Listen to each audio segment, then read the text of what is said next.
So yun guys, dumating na nga yung mga piyesa na ilalagay natin sa Lolo na Rider 150. Yan guys, yun po yung Rider 150 natin guys. Narepaint ko na nga din pala itong kaha na ito guys. Tapos yung crankcase na ito, yan yung crankcase nya, nirepaint ko na din guys. So yan, buksan na natin lahat ng mga kailanganin ni Rider 150, yung mga in-order natin sa online. Yan, mga valve seal, mga timing chain, papalitan natin yan. Tapos yung gasket matic na yan, ito yung valvula. Proceed na tayo sa makina guys. So ayun, unang gagawin pala natin itong kanyang timing chain. I-install natin yung kanyang timing chain na naputol. As you can see guys, nagatanggal ko na yung kanyang cover. Nung nakaraang video, tinanggal ko na lahat yan para malinisan, matanggal yung mga dating gasket na ito. Tapos ngayon, gagamit tayo ng puller, special tools, para matanggal natin yung kanyang magneto. Mahirap tanggalin yan kung walang puller. Pero yung iba may diskarte silang ginagawa dyan, mano-mano. Yung mga kakailanganin natin sa pagtanggal ng kanyang magneto: 19mm na socket wrench, saka isang katala. Ilalagay natin yung katala dun sa dulo ng puller. Kontrahin lang natin tong dalawang tools na to pahigpit. Yan, natanggal na natin yung kanyang magneto. Yung iba guys, may diskarte sila dyan kung paano na tinatanggal yan, yung magneto na yan. Yung mga bihasa na sa makina na katropa natin ng mga mekaniko dyan. Tapos yan, ilalagay na natin yung kanyang timing chain, SK brand, Japan quality, nakalagay sa kanyang karton. Ilalapat na lang natin dun sa may timing gear, sa kanyang sigunyal. Yan. So ganun lang guys, ganun lang kasimple maglagay ng timing chain at magtanggal ng kanyang magneto. Sa susunod na video guys, ilalagay na natin yung kanyang block at ilalagay na din natin yung kanyang head. Kaya ilalagay na natin yung kanyang magneto. Yan. Tignan natin pala yung kunya nun guys. Pag ilalagay natin, may kunya yan yung magneto na yan. Ilapat natin, tapat natin dun sa may guhit ng magneto yan. Yan, sinisipat pa ni boss. At gagamitin ko yan ng martilyong kamay. Sabay pukpok yan. Pasok. Yan naman, ilalagay na natin yung kanyang block. Standard MP yung brand na itong block na to. Yan, pahiran muna natin ng oil, engine oil, yung kanyang bore, para kapag nilagay natin yung piston ay hindi magasgasan. Ayan, yan, napasok na ni boss yung pampadulas. Ito naman yung kanyang piston at nilagay ko na rin yung kanyang mga piston ring.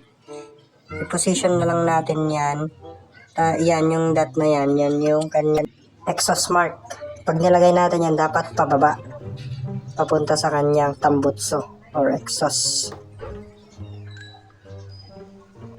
Yan naman yung kanyang expander.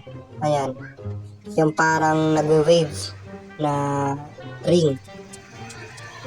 Dun sa kanyang taas, meron tayong tinatawag na oil ring. Dalawa yan, sa taas at baba nung expander na yan. Yan yung sinasabi kong X na yon ay nagsisilbing guide kung tayo magpo-position ng mga rings ng ating piston. Yan yung kanyang bottom rail ring at yung kanyang top rail.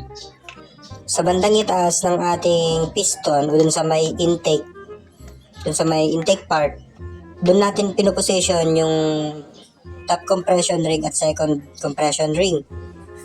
Approximately 90 degrees yung distance nung ating compression ring. Tapos dun sa may lower part, dun sa may exhaust, dun naman natin pinoposition yung kanyang mga oil ring. Para mas mapadali, ganyan yung position niya, yung ating mga piston. Sundan nyo na lang to. Buti pa tong ring na to may position. Huy!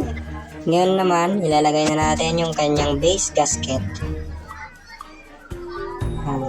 Iusok lang natin yung timing chain at timing guide dun sa base gasket. Tapos ilapat natin dun sa may engine. At kapag nailagay na natin yan, pwede na natin ilagay yung cylinder block. Ilapat lang muna natin yan.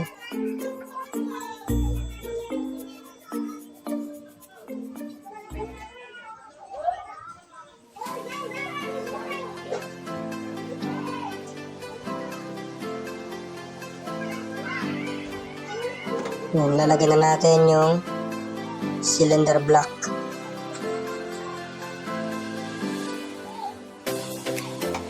Ipo-position ko nga pala muna yung kanyang ring at lalagyan ko ng oil yung surrounding ng piston bago natin ilagay para hindi magasgasan yung cylinder wall.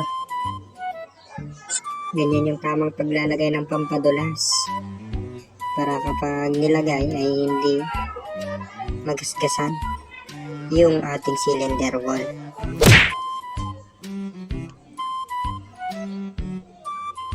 Pagkatapos natin lagyan ng oil yung piston at yung kanyang cylinder wall, ilalagay na natin ito. Pero bago natin ilagay ito, i-position muna natin yung ring ng piston para hindi ito mag-cause ng pagkausok ng ating mga motor. Kasi kapag nagtapat yan, yung mga gap ng ring na yan ay lulusot at lulusot yung langis natin dyan. At dapat nasa tamang posisyon yung mga ring natin. Sipatin mo muna.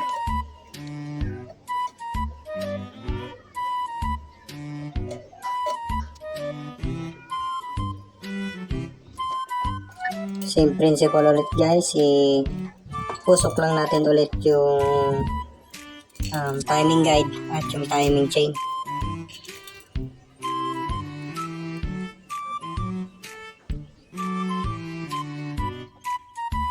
Yan, salpak na yung kanyang cylinder block at i-top dead center lang natin yan or TDC na tinatawag. Dapat lagi nating tatandaan na naka TDC ang ating piston kapag tayo ay maglalagay ng cylinder block. Punasan mo na yan, master. At meron pa tong 10mm na nut para hindi na kumalas yung ating block. Ito ilagay natin sa may side ng ating cylinder block. Ayan.